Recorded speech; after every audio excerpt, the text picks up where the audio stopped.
dudes. I mean, I can't believe it, dude. That story's for another time. In the Patreon's Patreon. That's the hot take. Actually, we were going to just start in on the root beer, but maybe a good way to open up this conversation is just to ask you what your views are on seeds and genetics. You're a seed maker, a breeder. You sell seeds. Seeds are sold that you make. How do you view ownership of genetics? Generally when you're making and selling and giving away things. So first, you want to smoke the weed. Don't smoke the seed, because if you smoke the seed, you kill the breed. Right? I came up with that. No, just kidding. Is that Snoop Lion? That could be. No, I think originally it's like Tristan Palmer or something. But seeds, as far as like, I think if you can get your hands on seeds and they're something that was all over the place, I mean, there's a whole, like, there's layers of ethical stuff to it. For me, basically, if somebody is like me as a breeder using seeds, if somebody has developed something and they have like actual work into it where they made something and it's there's something to it, it's worked or novel in some way or whatever, then if they're still around and they're still producing it, then I like leave that to them.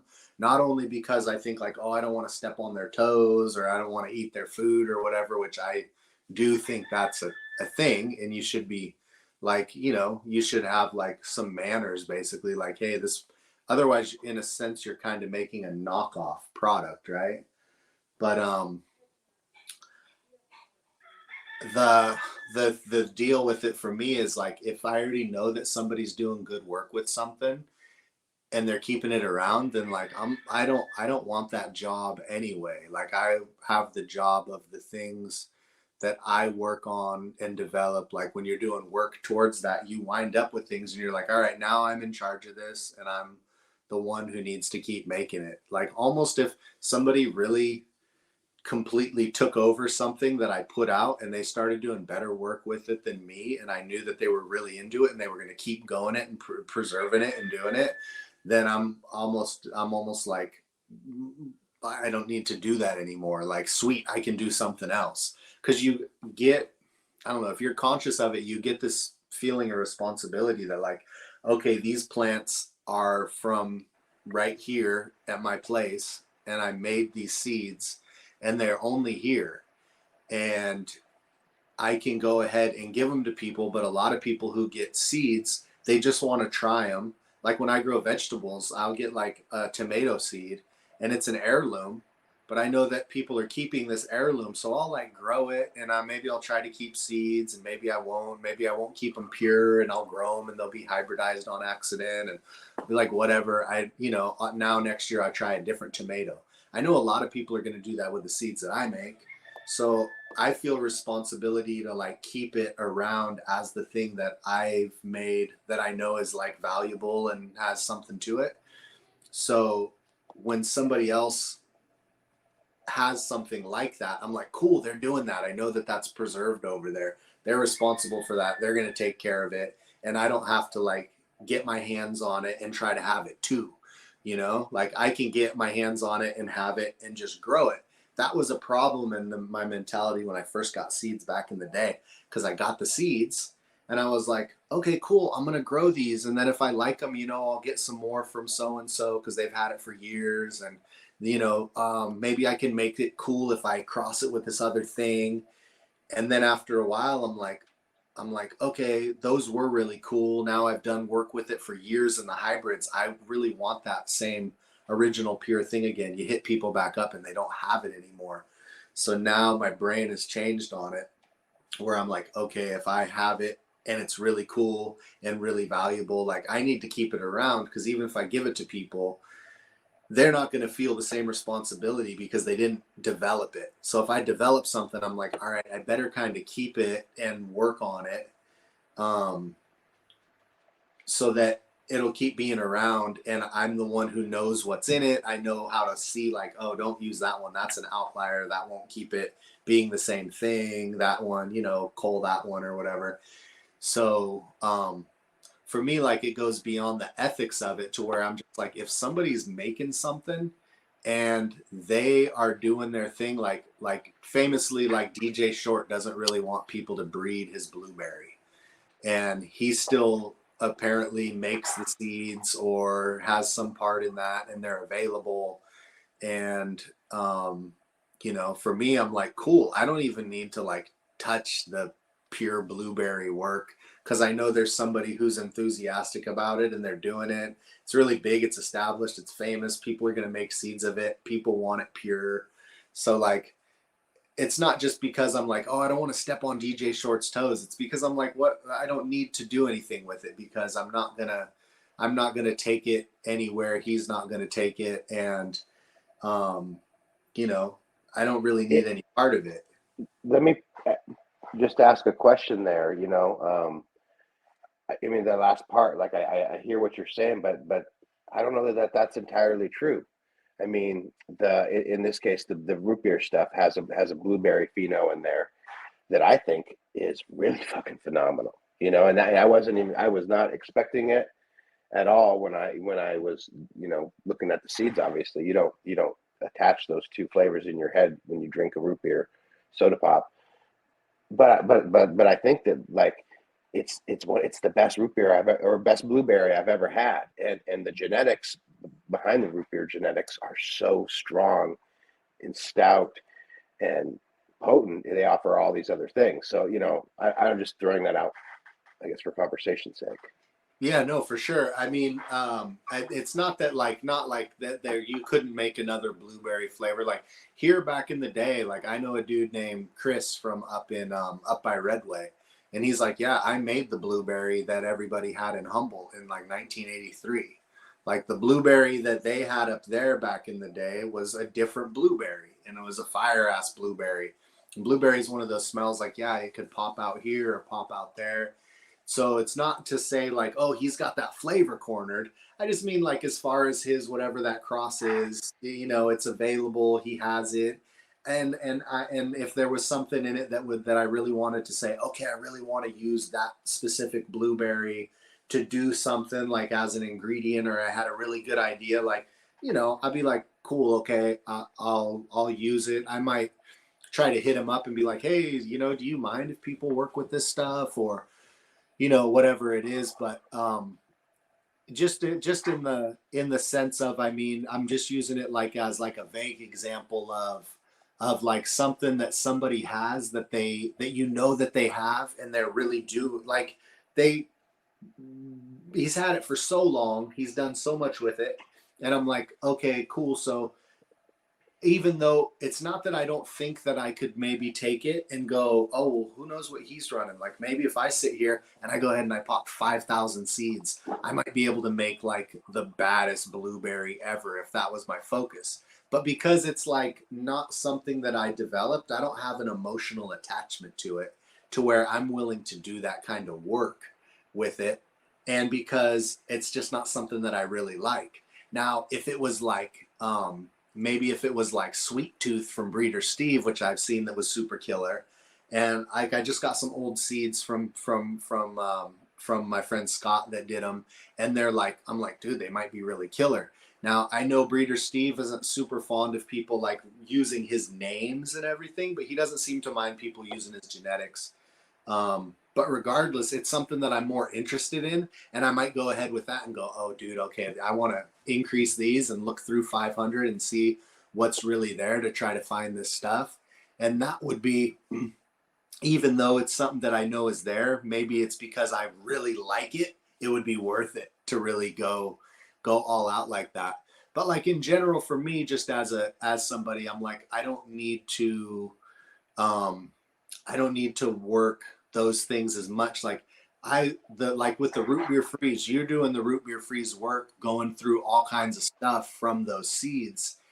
And in that particular case, it's like, me personally in real life, and that I'm like, dude, look through these. You got a harsher environment than me.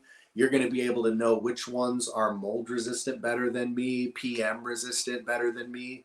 And I am like, I love that family of all the Jarro so much that I'm not really likely to do what you're gonna do and split it and go, I want to get the one that's the berry flavor, get the one that's like that. Those ones I'm more putting out to, you know, like I always hope that somebody like you actually goes, dude, this, I grew these and these are good. And I want to keep doing a lot of work with them. So like if I can put things out and they're like that, it like will literally get to the point where I'll be like, okay, I'm gonna make a bunch of root beer, or a bunch of root beer S1s, a bunch of cocoa S1s, which was the mother of that, and then maybe a big open pollination seed increase from like the lines that I have that are my favorite, and then just be like, cool, I'll grow this for me just to have the weed.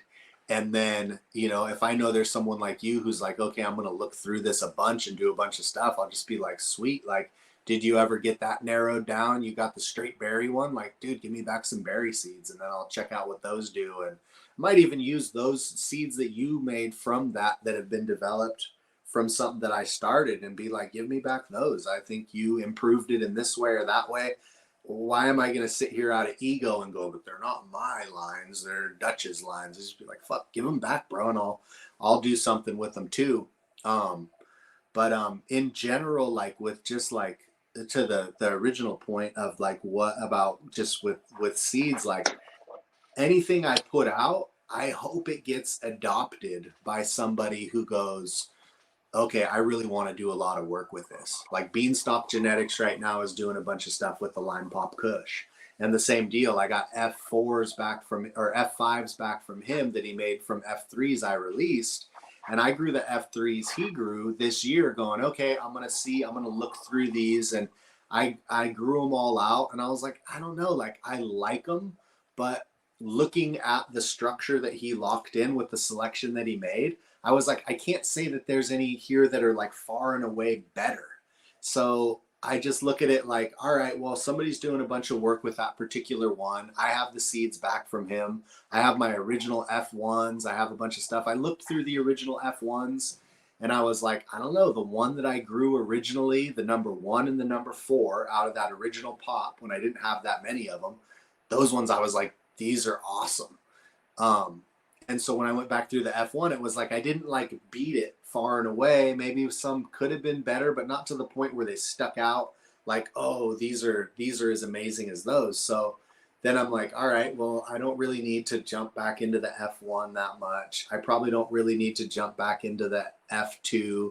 I probably don't really need to jump back into the F3 that much. I just look at like the ones that I got back from him and how all the descriptions on them. And I'm like, all right, I'm going to grow them. And if they beat what I just grew last year, when I grew the F1s and the F3s, a whole bunch of them, and I got these F5s back from someone who was an enthusiast and grew some of them and made some that he really liked, he might have lucked out and got the better plant. You might have took the root beer freeze. You might luck out and get a better plant that I get. If I know people are getting it and they're doing better work than me on it, not so much that it's more advanced breeding or whatever it is, but whoever finds the best plant, that's the plant you want to use. You don't want to just be like, well, I made it, so I know which one's the best. Like, it's like, nah, dude, if you find one and I look at it and I go, oh shit, I've been looking for this one, then that's the one I want. The name attached to it, it's mine, it's DJ Shorts, it's whoever. It's like all about like, what's the best fucking plant you can get from the best seeds?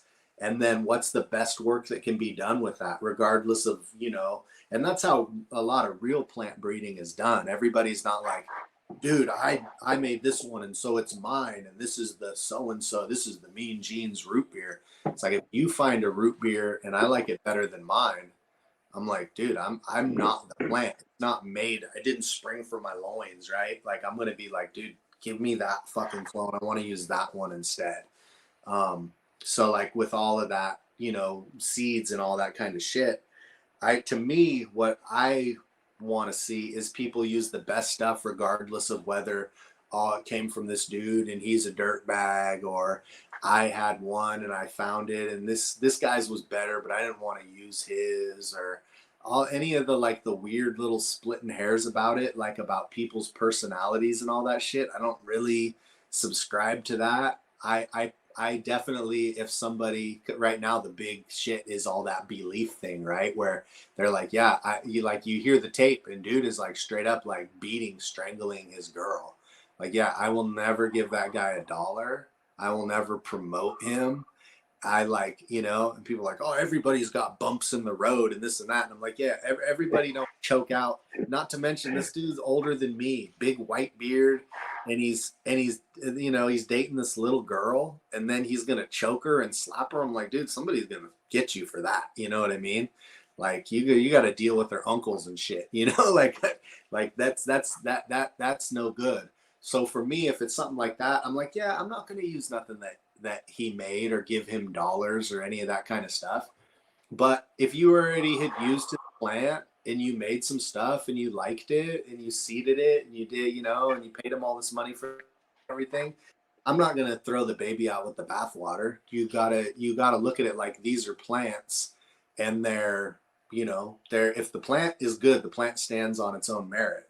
And just because you're like people don't want to use res dog stuff as a res dog's a snitch, and then like you look at I have friends who used his stuff from back in the day. They're like, dude, it was just the best gas around. They're killer plants, and we used them, and they're the shit. For me, I'm not gonna pick that stuff over. I have alternatives to that. I don't need to use that sour. I don't need to use this frosty, flat, no smell, no flavor weed with a not that good of a high. I wasn't ever gonna use stuff from bee leaf or whatever it is anyway. But to me, that stuff is like unimportant. If it really was the only source of the very best weed ever, and the dude was horrible, I'm like, I don't know if people ever consider it, but like, did anybody ever think that maybe some of these Afghanis that we have might have come from some really gnarly dudes? Like, we don't know which ones of these strains were held by warlords 900 years ago that are not recorded and record, that might have like ate people, or there could be like you don't know. It's like, is the weed good or not? The plant will go forever.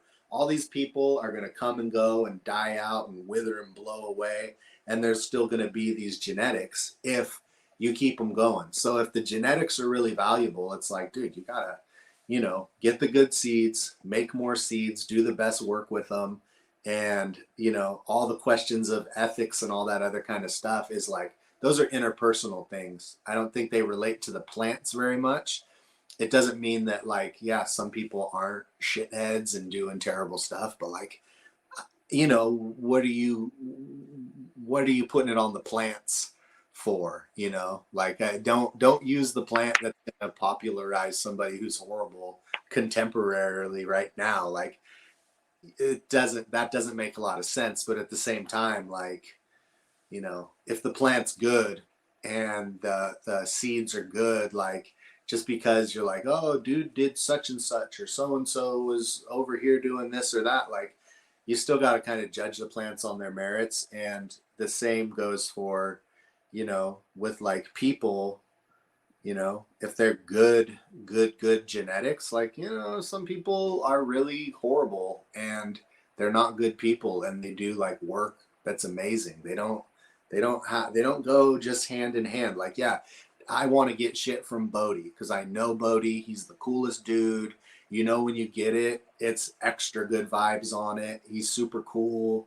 He's conscientious of a lot of shit. That he helps people in a lot of different places, and like, that's really cool. But at the same time, it's not like it's naturally just going to be magical plants because you got them from a dude that's really cool. And it's not like the weed's gonna suck and be full of bad vibes just because you got them from some dude who sucks and is full of bad vibes. So like, the whole thing gets weird. But yeah, for me, I don't worry if people use my stuff. I don't care if everybody does all kinds of crazy work with it and all that. I'm excited about that. I want to see that shit happen. But at the same time, it's like, it's you, you want to get paid. Not to be blunt or disrespectful about it, but we need to get paid to pay for our families and to keep doing the thing. Like this is this quasi thing that and I don't mean to say this about you. I'm just kind of saying in general. Maybe I'll say it about myself. That it's a hobby, it's an art, but it's also the way I provide for my family. So you Yeah. need to get paid a little bit. Yeah. And if you want people to, um, I hear a lot of times one of the most obnoxious things that I see online is people who like will be people who breed weed, and they'll try to like gaslight you about some shit or shrug something off and go, well, I have a real job though. And I'm like, well, then sorry, but you're not really gonna keep up with people whose real job is weed, because they're like, oh, I have a real job. Like, well, I don't know how you do this, but for me it's a real fucking job. It's not easy. You don't just go, well, I'm just going to do a little bit of this and a little bit of that, and it's like, no, it's a job that's basically like a real job is where you go and you show up at 9 and you stay till 5, maybe you stay till 7, maybe you stay till 9, you know what I mean? Depending on like if you're like somebody like my grandpa worked 12, 14-hour days, be like, oh, real job, real work.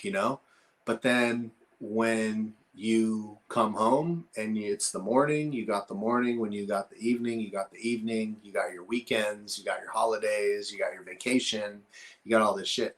When you like keep mother plants and you are the only one with them and you make seeds all the time and you have to look through things and all the different little jobs that people who do it know what goes into it, like you're like, dude, a real job sounds like a fucking vacation to me. Like that would be like, I go at 9 and when I come home at 5, like nobody says anything to me about anything and it's all good. Like I work all the time. There might be something that goes wrong that could be at any time. You know what I mean? When you grow weed, you might have like some weird dudes in the neighborhood where normally you'd be like, oh, whatever. But you're like, motherfucker, I got weed.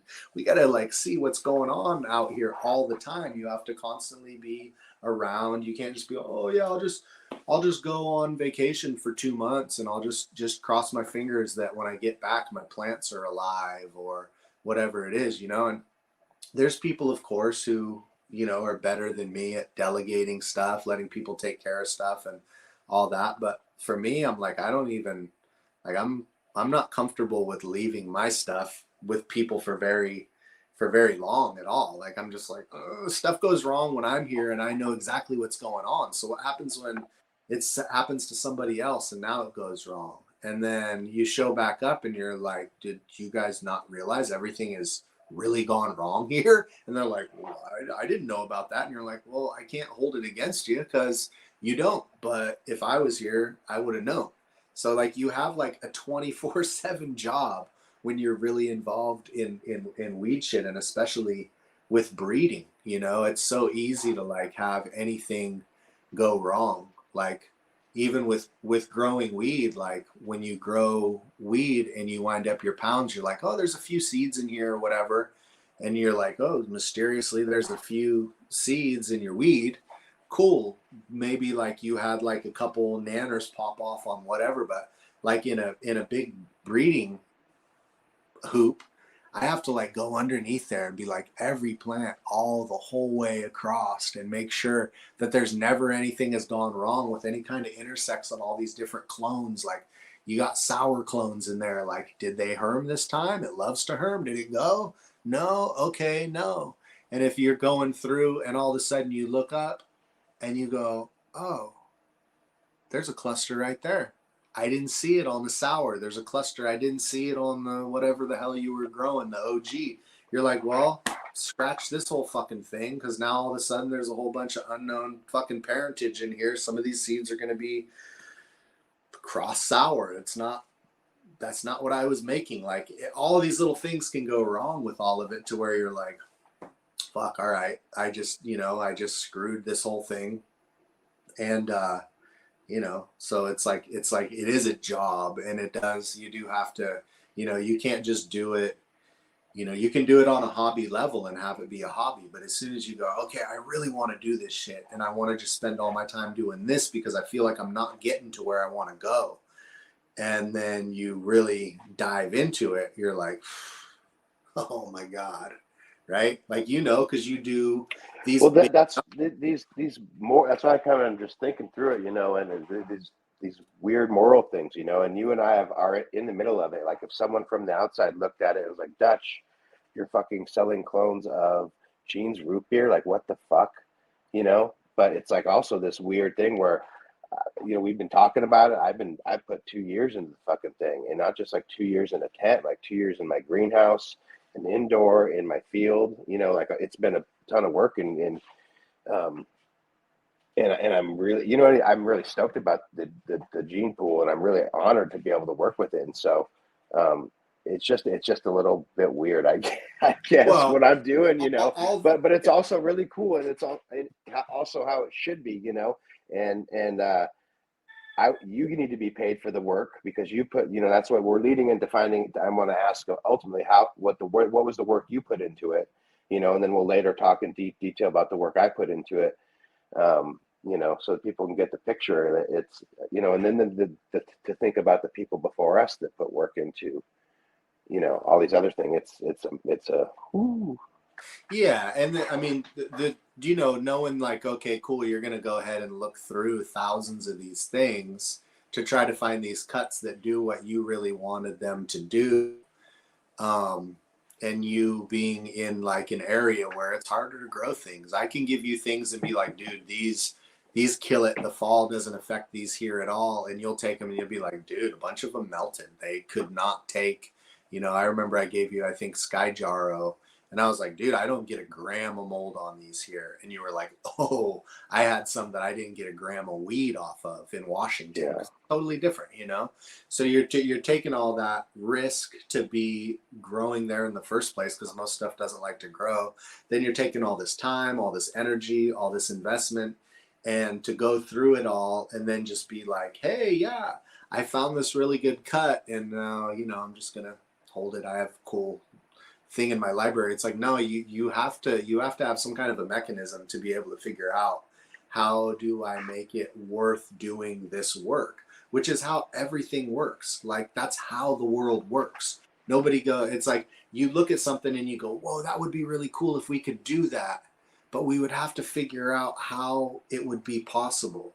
And it's not just possible to just do these crazy things and then be like, yeah, and I just whatever, I spent my life savings to find a clone. Like that's not gonna not how many times can you spend your life savings on a clone? So you got one clone and it's game over, and now you're just gonna grow that weed and smoke that weed and be poor forever. Like it's not how shit works. And nobody no it's always one of the funny things about like, back in the day people would be like like, oh, I do it for the patients. I do it for the patients. And I'd be like, number one, a lot of your patients, dude, they got their card the same way I got my card, going in there and being like, dude, I don't sleep that good. And it really helps me if I sleep better, if I smoke weed. And like, dude, and, like, and then they give you a medical, and that's your patients. Now, some of your patients are real patients who really need it. And that's the truth, but not all of them. And the other layer of that is the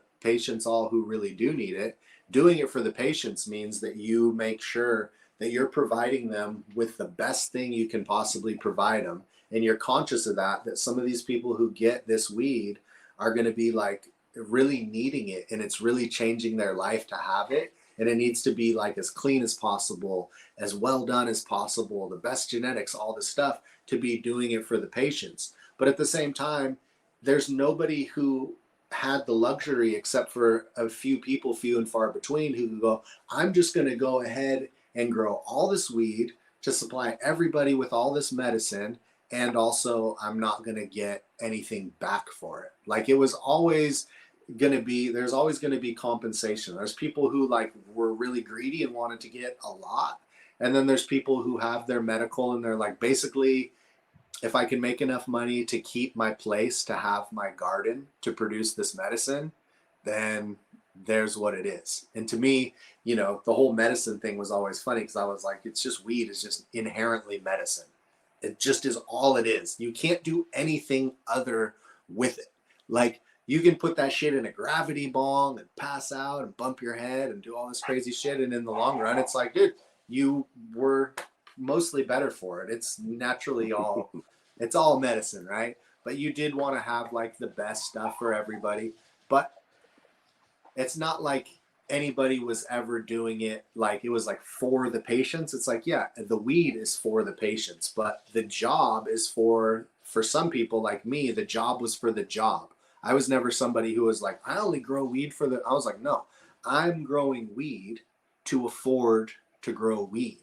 That's like the whole thing. I want to put myself through an experience of basically this is, you know, ganja college. Like I'm putting myself through the experience. Like, okay, I'm going to be able to keep growing weed, you know, and I could have been smarter and more shrewd and made a bunch of fucking money and everything, but I never did because I just basically wanted to look through plants because it's hella cool. But you can't just expect people to, you know, and it always sounds disingenuous to me when people go, I just only did it just because I wanted people to have weed. I'm like, yeah, that was great. I love when people love my weed, but I want to grow plants. That's what I'm into. My greed is about being like, I want to be able to plant more plants. I just want to grow plants because what I enjoy doing is the growing the plants, right? So like I don't need to have like a bunch of other shit, but I need to be able to keep growing more plants. And if I could make money, then I could grow plants because this shit's not free. And it's not free also to not have a real fucking job, you know? Like you have to have something going on unless you, fuck, I wish I was fucking, you know, trustafari some shit, but I'm not, you know? So Yeah.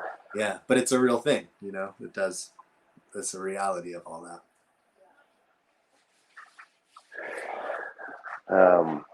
I had a couple questions. I should have wrote them down. I lost them along the way as Yeah, well. dude, But you know? one of these days, I'll get good. No, you were gonna get into the you said it already. You wanted Yeah, to. let's take us back to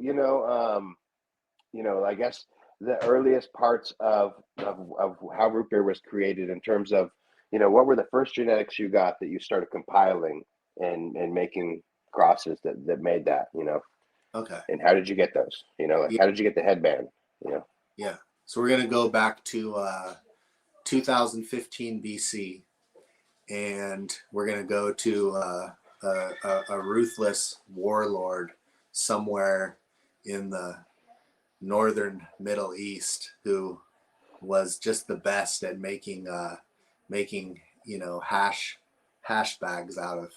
No, I'm just kidding. Uh, the very first part of that really was um,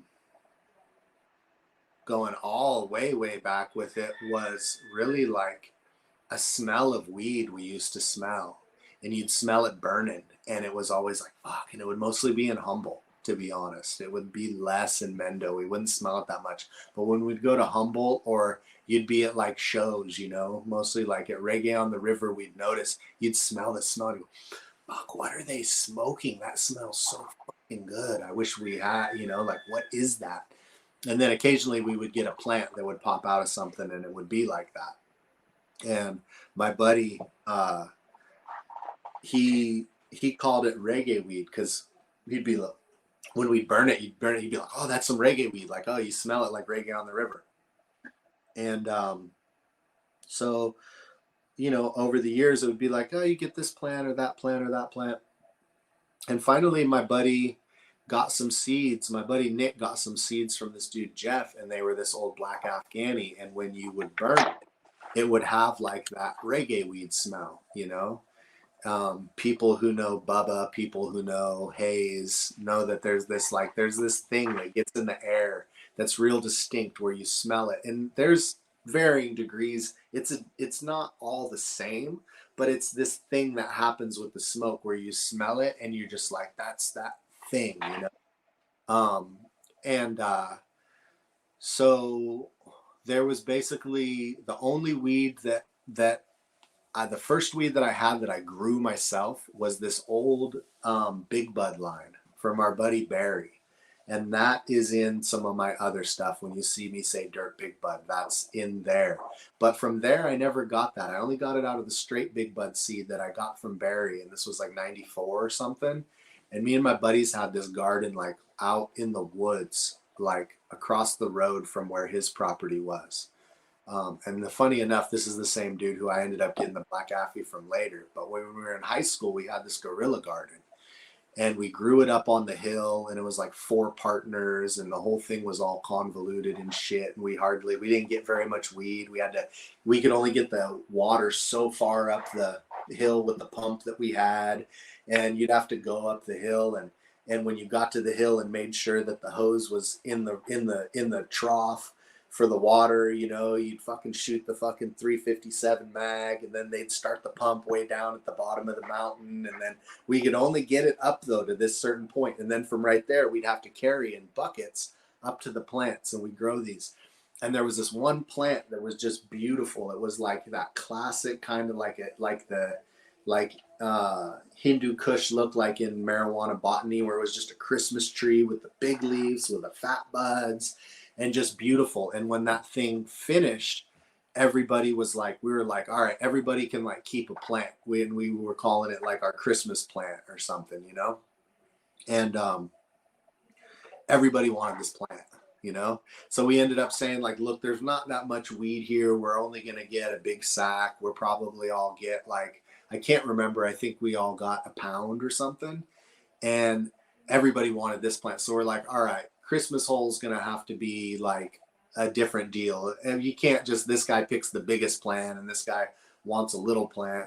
How about everybody can like pick, because this is back when weed all got mixed together. We didn't keep it separate. That didn't even really cross our minds. You just mix it all together and find it in the bag, which is funny, but that's how it was in the mid 90s, And so we all wanted this plant, and then we all got to keep like a certain amount of it.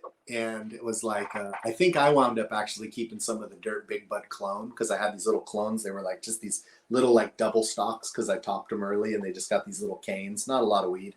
And then everybody else wanted that. And so I think I kept that one, and then everybody else kept some of that other one.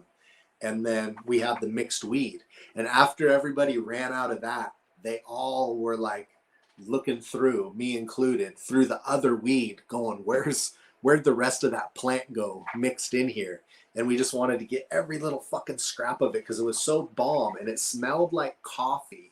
And when it burned, it made the air smell like that fucking reggae weed smell.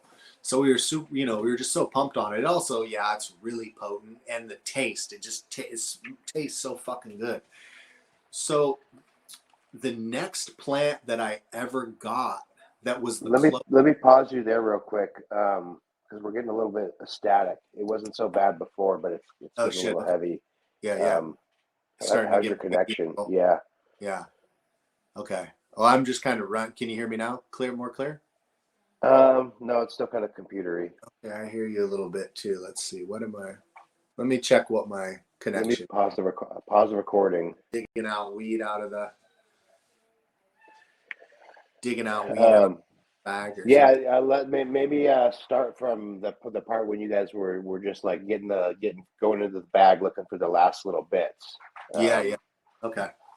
Yeah. So we ended up each, everybody like got like a sack of it. It wound up being like, all right, everybody can pick an ounce. The rest is getting mixed together, So we ended up having that weed and just smoking through it, and just wanting to dig through the mixed pounds to just find like every scrap of it. And it was super tasty. It smelled like coffee. When it burned, it had that crazy smell in the air. And it was just like my favorite weed. And I had like had it here and there. I would have like a joint from somebody, and it would be like, that's that weed, and I never got it back until I never had like that same kind of a thing with that smoke until and we ended up getting the Hindu. And when we wound up getting the Hindu, it was years later. And I was like, oh shit, this is very similar to that special plant, you know? And so I was just instantly like, okay, I really wanna dig through this. But because I wanted it to have that thing where it smelled in the air and it's so rare, most weed doesn't do that. I was like, all right, I need to use the black Affy to breed with this. And then I had this other one at the same time that was the big red. And this dude had the big red and the big blue. And they're like really similar to Deep Chunk, but they're like, it's like somebody took the original same shit as Deep Chunk and they split it to be like, right now, if I take my oldest Deep Chunk seed and I grow a bunch of them, they'll be like one big blue plant and like one big red plant, and then a bunch that are all a little bit different, you know? And so it's like real similar like that. But at the time, when I had the Hindu at the time, honestly, if I had had the Deep Chunk, the monkey balls, I probably would have used that too. But what I had was I had the big red male and I had the black Affy male. And so I was like, okay, the big red I thought was going to be more like the big blue when I started growing it, but I never got that same thing. It's more the sweet side. It's different. And the big blue is more like the acrid, like Hindu-y side. And so the big red made cool stuff, but it didn't make like this the reggae weed smelling weed as much. So I put the black Affy on the Hindu, and all that was like that same kind of thing where it all had that magical smell and taste that I had really wanted, except the black Affy carried like licorice and blueberry with it. You know, it had like it was different. It was a trippy thing. And that's a whole other weird thing too with trying to figure out, because when we were um, given the original story, when my boys got the story on it, it was like Jeff was like, yeah, it's the old Afghani we've had since like the end of the 70s. It's like 78, 79 Afghani. And you grow it and it has these huge leaves, and it's the definition of a pure Afghani plant, right? Um, but then when I talked to dude's brother, he was like, "Oh, that the black Affy." He's all, "That's the black African," and I was like, "I've never heard like Affy is always Afghani, you know." And he was like, "Yeah, no, we had the Afghani, but we also had the black African, and it was African blueberry or something." And I was like, "Well, I mean, that could almost be too, but the problem is the dude that originally gave us the seeds and gave us the story was like, this is our old heirloom Afghani." And then you grow it and you're like, yeah, this is as pure of an Afghani as I've ever seen. Um, so it was a trippy, one of those trippy things. But then the licorice is really associated with African, and the African's associated with a really up cool high. The blueberry's associated with a really up cool high. So then you're like, well, is it the Afghani in the blueberry that made it be an Afghani the way that they bred it, but they kept the high and the licorice from the African? Or is it just a really cool fucking Afghani because Afghanis smell like blueberry and licorice too, right? So you have these two stories, and neither of them can really be proven. And if we had better DNA testing, maybe you could tell, is it really related? But once you breed things a few generations apart, and like when Phylos was doing it, you put it in, you can't tell. So I can't make sense of it. All I know is that the blueberry funk was in there a little bit, but it never really popped out. And but it existed, and the licorice was fairly heavy, but I always thought it smelled like coffee. And then my buddy goes, it smells more like black licorice. And I go, ooh, I smell that now too. And then so the Affy and the Hindu cross was really nice. And I called it black coffee because it was black Affy and gave it color, and they would finish and they'd turn really dark. And then the Hindu had the real coffee smell, you know. And so then we were going to Hollywood a little bit, and it was right when the Kush craze kind of started, and we had that Hindu, and people were like, "Yeah, it's this is Bubba," And I was like, I haven't seen Bubba, and my boy Lance was like, trust me, dude, this is Bubba. Like, this is Bubba all day, you know? And I was like, oh, really? And he's like, yeah, like huge premium. This is what everybody wants in LA right now. And that was like right before OG really blew up. And not as many people had it, but the Bubba was like, had established this little thing for itself. And so I was like, oh, okay, cool. And then we're down there, and then OG's starting to warm up. And they're like, the OG, dude, like, yeah, the Bubba, that's good. But the OG, dude. And we were like, yeah, we've seen it, like, from people having it in bags and shit, but we don't have the plant or the seeds or anything. And it reminded me of some stuff that used to pop out that we did grow back in the day, but it would never be, like, consistent. It was just a type that you would see, you know? And so we didn't really have access to it. And down there, there was this dude down off of Sunset, and he was like, you know, he had all the hot shit, and he was like, this is OG. And I'd be like, what's that one? And he's like, that's OG. And what's that? That's OG. And I'm like, but you know, these are like 3-4 different kinds of weed. And he's like, yeah, but it's all OG. And one of them was like what we called Gump, which I almost think was maybe like a New York City Diesel OG cross or something, because it was super citrusy, but it was like OG in the regards that it had, you know, it dropped the hammer on you and it tasted so good and it's just amazing. And then there was like the classic, what we think of as being like straight OG, like Ghost, you know. And then there was like kind of a little in-betweeny things where it was like, yeah, it's all OG, but you could tell they were a little bit different clones. And this was like 2004-ish, I want to say. And they were like, the one though that you guys got to have, if you guys have this one, this is what we need people to grow more of, is this fucking Pure Kush, the PK.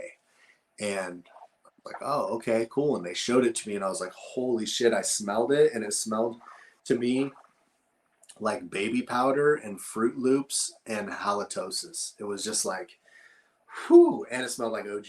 And I was just like, yeah, that's fucking crazy. And it was just cocooned in resin, way more resinous than the other OGs visibly, you know? And I was like, that's fire right there. And it wound up making its way up here, and I had it, and I had some little clones. I had some little clones for my one buddy and some little clones for myself. And there wound up being some funky shit that year, and I seeded them, and then I like took all my extra plants and I threw them all in the bushes, and I just kind of left them there to die. I'm like, it's just seed. And I had seeded a PK with lime. I had seeded a PK with the black coffee, and I had seeded. I'm trying to remember if I did any other ones that year. You had a few different spots at that time that you did the males were. Yeah, and this was like in my home, you know what I mean? So it was kind of like when shit was a little weird. It was like, okay, take all these and put them in the bushes across the creek, and I just left them there to die. But because it was so shady and it was by the creek, it was like, you know, they didn't die fast enough to die before they made some seeds. So I only got a little bit of seeds that were, you know, the PK cross I called OG coffee because PK was the OG I had. And so when I crossed things with it, I called it OG whatever, you know? And so really it was PK coffee, but I called it OG coffee. And then I had PK cross lime, cross black lime, and that's what I call lime now. And then I think I made a couple more. I think at that same point I also had I had the Affy cross Hindu, and I also had the Hindu cross Affy, and I also had the Urkel cross Affy. So I put the Urkel Affy on the PK, and that later is what turns into KD. When I put that on sour diesel and I put it back on PK again, and that's what KD is, and that's why it's such a resin monster. Is all that cool stuff in there. The Hindu is really resinous. The PK is really resinous. The sour diesel has really good resin mechanics even though it's not like the most resinous weed, the glands are really nice, you know. And so I ended up taking the PK with the black coffee on it. I didn't get very many seeds out of that plant, out of any of those plants. They were in 6-inch pots and they were only probably about 15 inches tall. And so I went through and it was like a lot of them were white and it was like, ooh, I got a good one. I got a good one. I got a good one. So out of those initial crosses, I only got a little bit. And I hadn't, at that point, I didn't have the PK. I just had like these little crosses that I made from it. And that's what I used to do with clones back then. I was like, I don't want to keep the fucking mother room. Just give me the clone. I'll hit it with something and I'll have a good seed cross and I'll look through it. And then you get something interesting out of that and you run with it, you know, instead of trying to recreate the clone. That's what a lot of people have done and do, but I don't tend to do that. I like to find what's different but really good and then see if I can lock that in, and that way I get something novel, you know. So I wound up then with the PK Hindu Afi, and then I started growing those OG coffees, and that was just amazing. It was just so good. It was like the coffee, it was like the black coffee, but it was way more resinous from the PK. And the PK also made it want to stretch and grow more because before it had just been so little and squat. And so I wound up then with that, and it was really killer. And then I ended up getting, my buddy was growing this headband indoor and it was so bomb. It smelled a lot like the super skunk clone that my buddy had that he had got from these hippies in Arcata. And he at one point had been like, dude, the old super skunk I've been telling you about forever. I know these people in Arcata that are these rainbow family people and they have it. And he was like, I'm going to go get it. I'm going to go get it. And he kept saying he was going to get it. And he finally went and got it. And I was like, damn, it was so tasty. It wasn't that potent, but it was so tasty. And it had a really cool, familiar look to it. It was just beautiful with these really blazing orange hairs. And it was just so stinky and tasty. We just smoked the fuck out of it. And because of that, because it wasn't super potent, you could really just sit there and smoke and smoke. And I loved that about it. And so then my buddy got this headband and I'm like, wow, that's cool. That's like the closest thing to the super skunk that I've seen, but it wasn't just like it. It was different. But I was like, wow, this is really, really fire. And then at the same time, the diesel had already been around for a little bit. And I liked the diesel, but the diesel to me didn't have the super skunk smell that the headband had. It reminded me more of it, although the diesel had a little, it just wasn't enough to make me go, oh, it's so super skunky, you know? And so I had the diesel, the sour diesel, and the headband cuts. I got them from my buddies. And I was like, all right, well, I'm kind of, with any of these clones that I have that are pretty good, I want to go ahead and put this Kush work that I've been doing on it, and see, you know, what I get. And I really, really wanted to get like headband, and I really wanted to get sour diesel. Like I wanted to plant the seeds and go, okay, this is already very cushy. It shouldn't lead it too far away. And then I made the crosses. And when I made the crosses, they were just like way bigger OG coffee. You know, I didn't get like new weed really. I just got like the same weed, but like way bigger. But I got this one plant that was so beautiful. And my buddy Banna was over and it was his birthday, October 10th. And we went out to the garden. He goes, yo, man, this is done. And I was like, yeah. I go, on your birthday, huh? And he goes, yeah, let's cut this down, man. And I go, it'll be cool for a day or two. And he goes, no, man, it's my birthday. Let's cut it down, you know? And so we take it and we hang it up. And when we cut it down, it was this big plant. I think it was 7 pounds. And we just like cut it down and carried it in. It was like the whole thing was just made out of like these like 6 big racks of antlers. And it was like when it was finished, it was like there wasn't leaf everywhere to cut off of it. It was just the whole plant was kind of like neatly arranged little buds everywhere. And the leaves only stuck out so far. And when it had been a baby, the leaves had been very big. But as soon as it got to be a mature plant, the leaves became real small. And when it budded, the light got in really well. and it didn't want to get, I had no preventive on any of it, and it didn't get any PM. It didn't get a scrap, not even a little puff or anything of mold anywhere. It was just beautiful. And I was like, this plant is great. And I had luckily cloned a few of them that year, of those, of the headband crossed with the OG coffee. And we hung it up, and I looked at it on the line, and it was like you could just hang it all in this little area, and there was all this weed because of how it was arranged. Just the perfect surface area problem solver, you know. It was such a cool plant.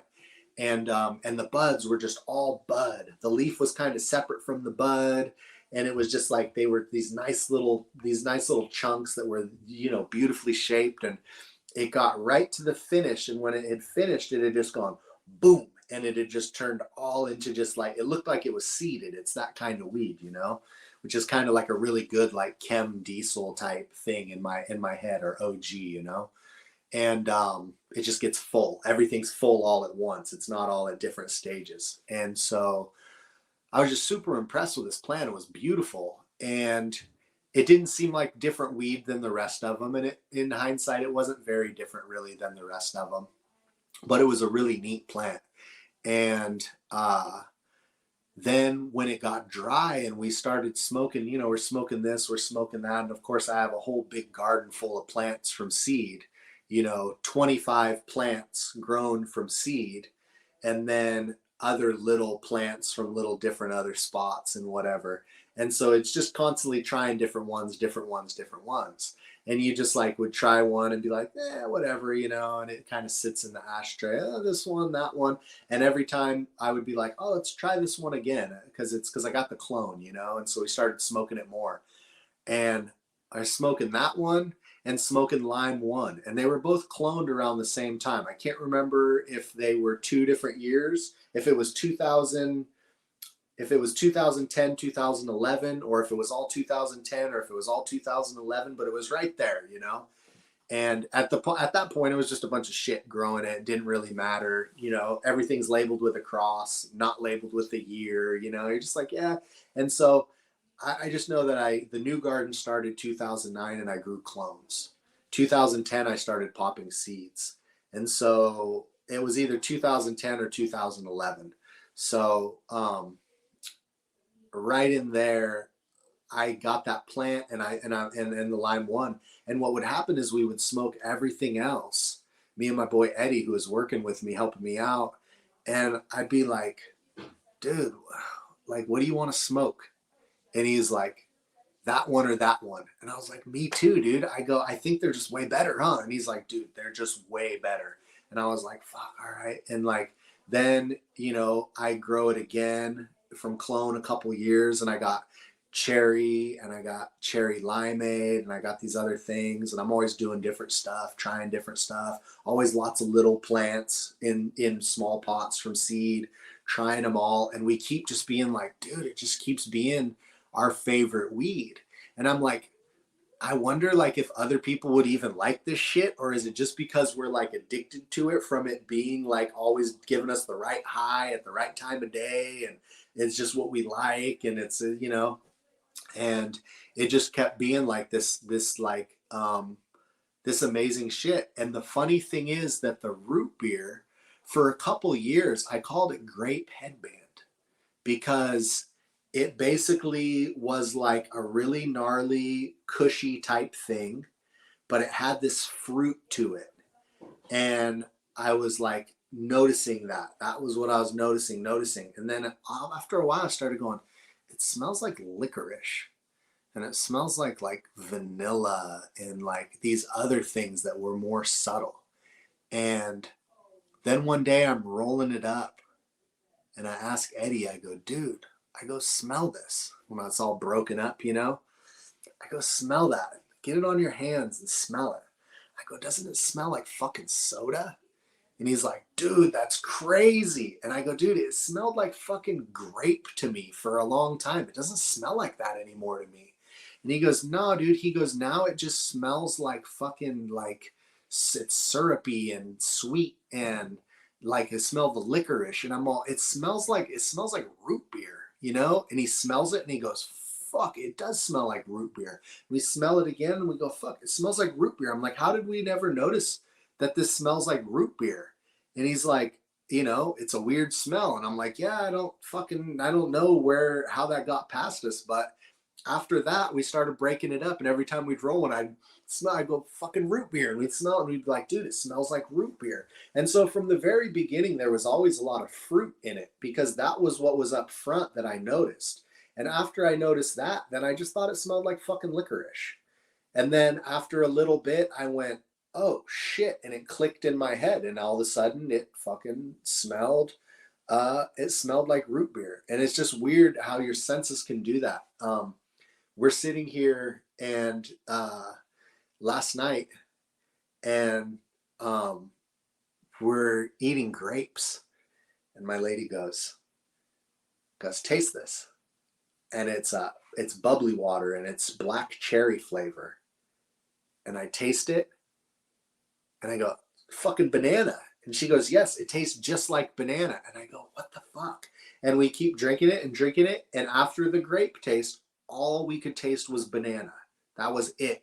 Could not get back any other fruit flavor to it. And then after a while of like other stuff, tasted it, boom, black cherry. But after grape, it was not detectable anything but banana. So it's obviously in there. And your brain does these things where they notice this and then they notice this.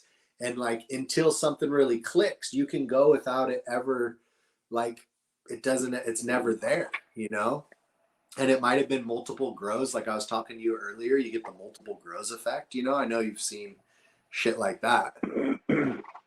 It's what's funny. Like we were looking at this house, me and my wife on the internet, and I was talking to the real estate agent at this barn, and I was like getting so confused in our miscommunication. When I'm looking at the picture, it created an optical illusion where it looked like the barn was L-shaped, but it wasn't. It was just square, but they had one roof going one way and one roof going the other way, and everyone else could see it clear as day, but I could not figure it out. You know what I mean? Forever. And then finally, like now that I see it, you're like, oh God, man, I can't believe I couldn't see that. Like that's clearly not an L-shaped barn. Same thing with the flavors. Your brain just kind of gets on these paths. Like when I first smelled what we're calling the Blue Bull flavor or whatever, I thought grape too. I was like, man, this one is just grape. And then you're like, dude, just pause right there and go down to the grocery store and buy yourself a Red Bull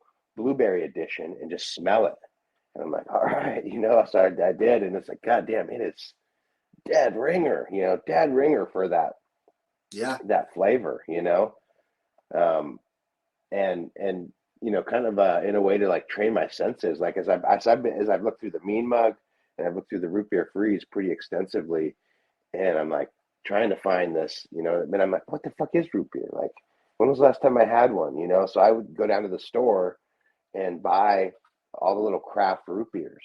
I bought like 10 of them one day, and I was like, all right, to my son, I was like, we're doing a taste test. I bought sarsaparilla, I bought all this, and it just was just a way to go, okay, well, these are the things that make up these flavor profiles. And as you begin to identify them and go from one to the next,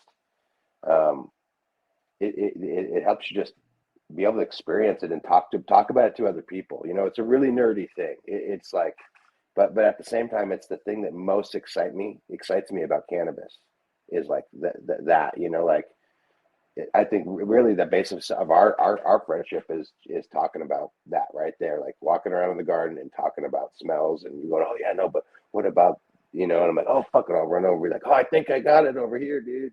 Yeah.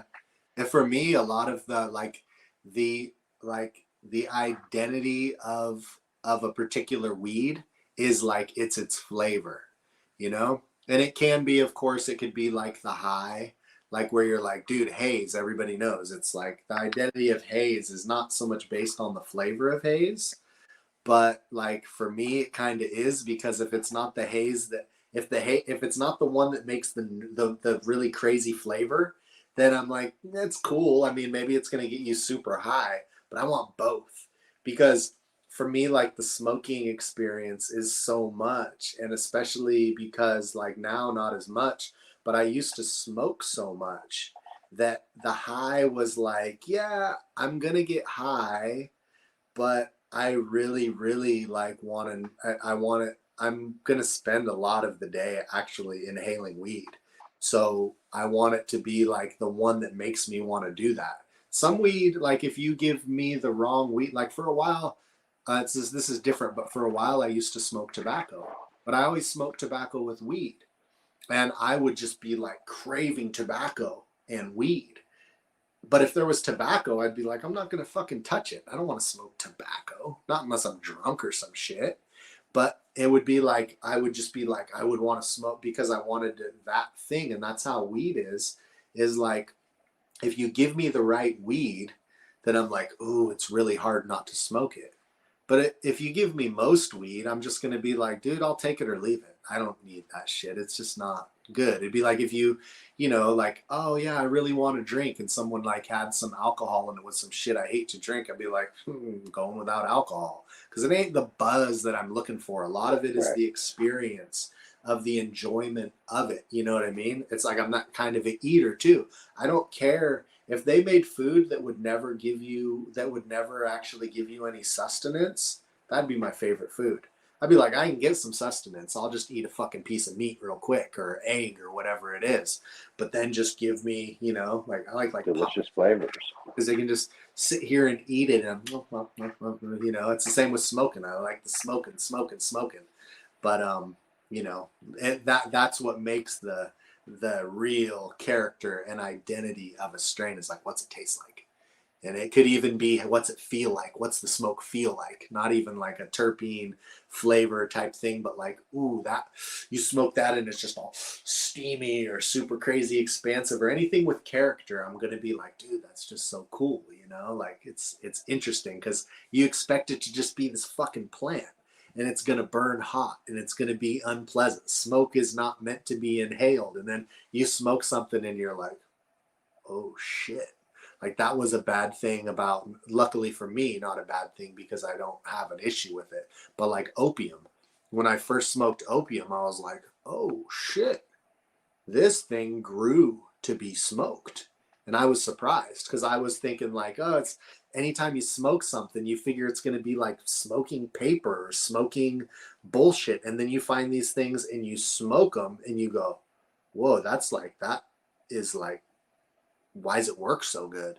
Like when you smoke opium, the feel of it and the flavor of it is just like, oh, that was just waiting to be smoked, you know? And luckily I didn't ever have a problem with opiates and shit, but it's crazy. Like I won't keep a big ball of opium latex around. So I'm like, I'm gonna fucking smoke it. It tastes too good, you know. But if they made like if I could like breed opium and get the opiates out of it and only keep the terpenes or whatever makes it, because I don't think it's terpenes, but it's a bunch of cool shit in there. But if I could do that and make like non-alcoholic beverage version of opium, I'd be like, dude, I'm gonna like you know how like with weed, it was like, Well, oh, it's CBD weed. If I could do that with opium and get rid of the opiates out of opium, dude, I would fucking smoke that shit all day. But I know like it's gonna make you constipated and unhealthy and addicted, and so I don't fuck with it. But I'll still every once in a while I'll take a taste of it because it's so fucking good, dude. It's insane. well, and I mean that's another little tangent, but you know, we there's in my and this is no shit talk on anybody's projects or whatever, but like there's not a lot of that. What you're just describing, this scrumptious weed that you just fiend over consuming, that doesn't really exist in the low potency um, realm. Like there's not a lot of like auto hemp flower weed. You're just like, man, this is the best fucking flavor. You're like, oh, this is a good cherry. Like Yeah, there's not, you know what I mean. But it doesn't make you just fiend over the flavor.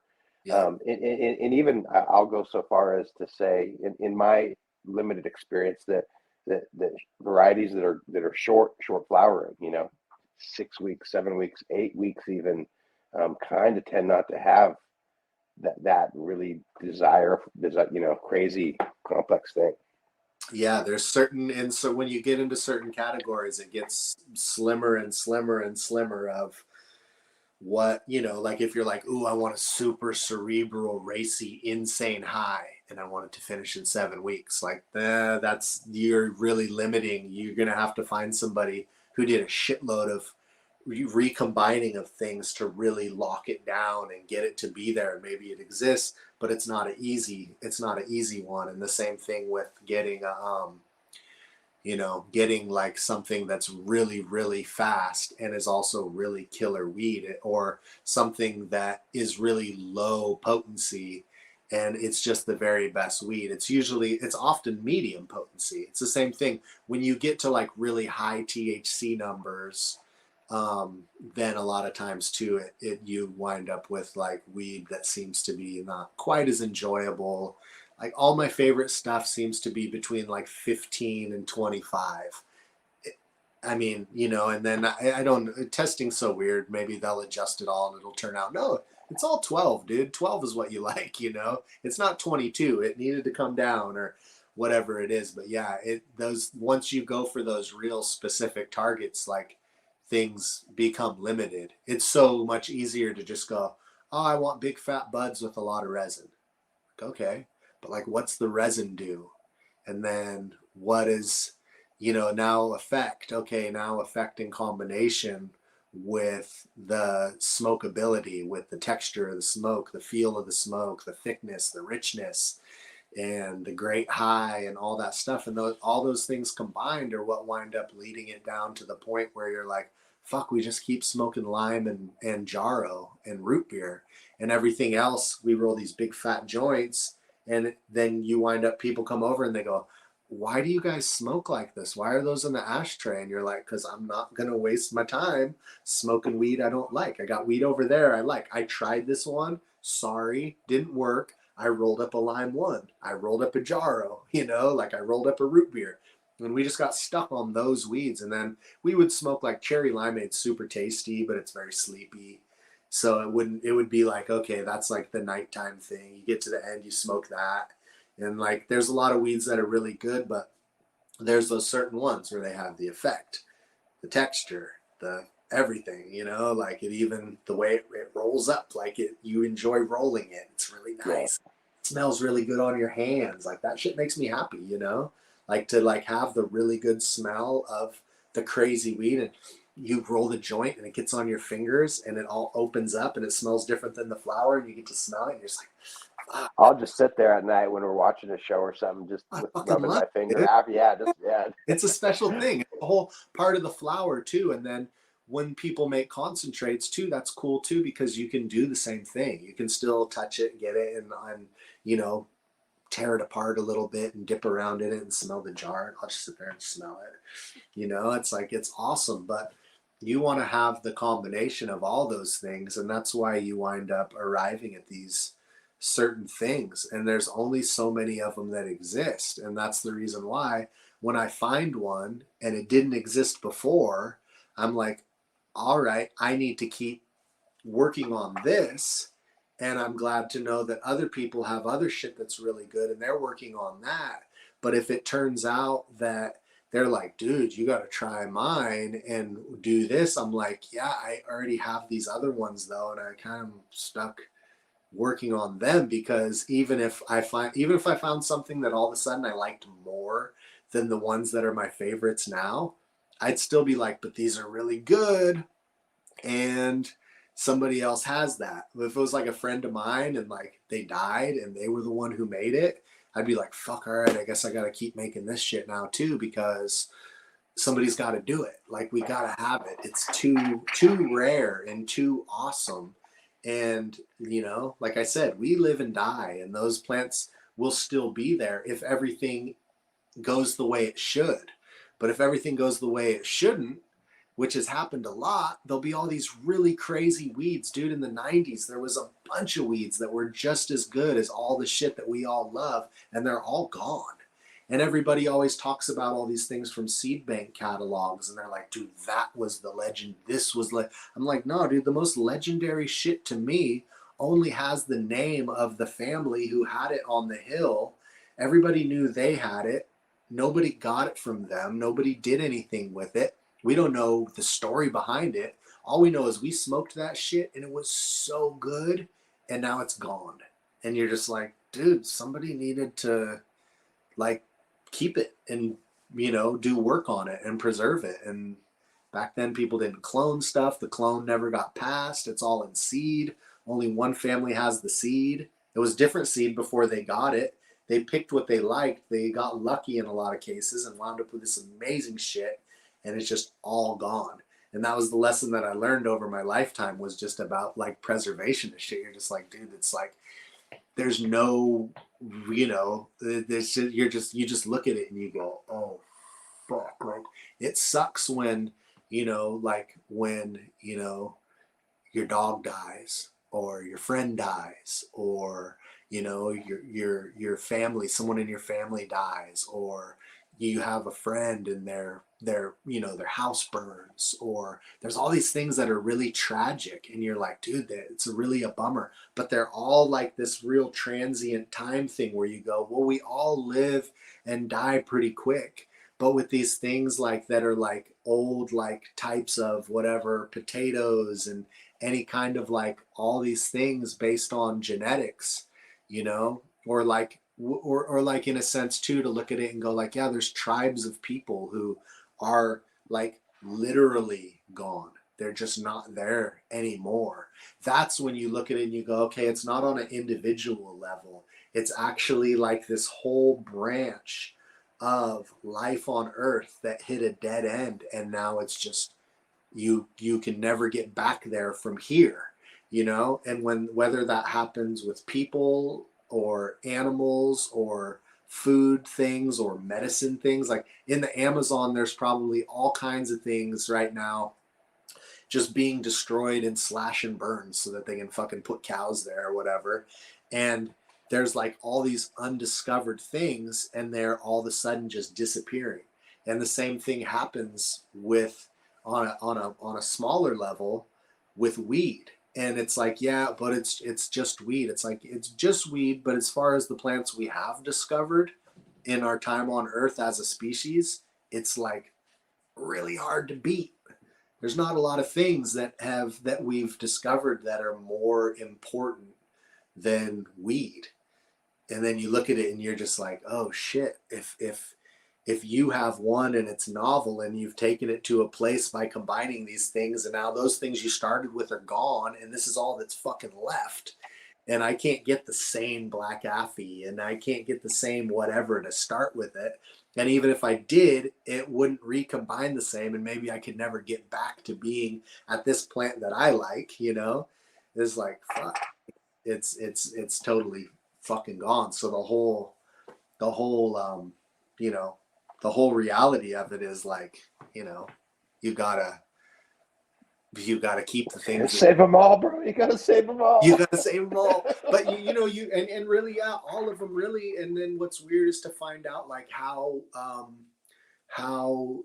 easy it is to store genetics for a pretty fucking long time. Like even if you don't have refrigeration, if you dig in the ground a few feet and you put those in there, it's like you got 30 year seed storage, you know. Somebody can pull them up and go, oh, just fucking leave these out and let them make seed and get the seed dry and put it back. And if people are doing that every fucking 20 years, you're good, you know. But like, I don't know. That's the thing about spreading around seed. Like, I'm not like, even though I'm going to teach my little son like the value of keeping things, I also can't expect for everybody to latch on to the enthusiasm we have for keeping shit and be like, okay, so I can't just go, oh, it's cool, we'll just keep it in the family and my kid will be responsible for all this shit now. Like maybe, you know, he doesn't, that's not what he wants to do. It's not up to me to tell him, dude, you have to do this. But I definitely want to tell as many people as I can so that they think about it, because maybe their kid wants to do it, maybe they want to do it.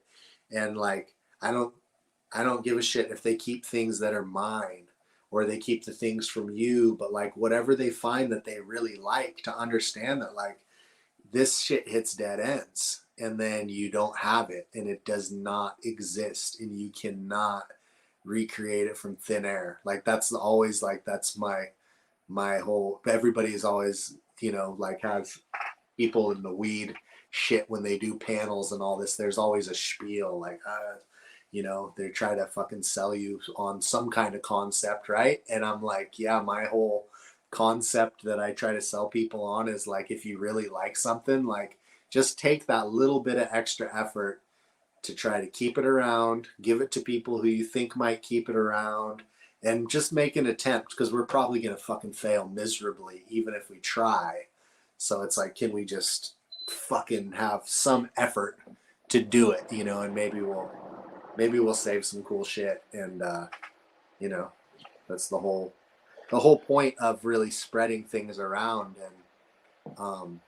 And also trying to, you know, like to a degree, it's like, oh, do you want to like hype things up? Like, no, I don't want to just hype things up, but I definitely want to like build appreciation for things that I think are deserving of it, so that people have some incentive in their brain as to why, oh, why should I keep this thing?